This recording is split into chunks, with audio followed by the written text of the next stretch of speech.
காரணம் என்ன? ஒரு குற்றவாளி இந்த சமூகத்தில் பல பேரை நம்பிக்கை கொடுத்து வேலை வாங்கி தருகிறேன், குறிப்பாக அரசு வேலை வாங்கி தருகிறேன் என்று எனக்கு முதல்வரை தெரியும், துணை முதல்வர் தெரியும், அவரை தெரியும் என்று பொய்யான வாக்குறுதியை கொடுத்து பணத்தை வாங்கி ஏமாற்றி இருக்கிறார் என்று தெரிந்தும் அவர் மீது கைது செய்து நடவடிக்கை எடுக்காதது ஏன்? அப்படின்னா என்ன நடக்குது? இந்த 5 பேர் அடித்துக் கொன்ற 5 பேர் அவர்களே இந்த முடிவை எடுத்ததல்ல.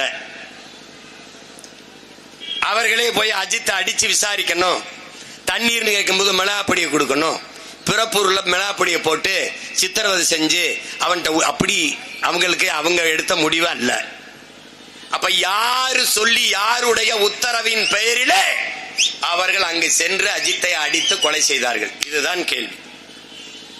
எந்த அதிகாரி சொன்னவன் யார்? அப்ப நீ இவர்களை கைது செஞ்சு இடைக்கால பணி நீக்கம் செய்து அந்த உண்மையான குற்றவாளியை நீ ஏன் காப்பாற்ற துடிக்கிற?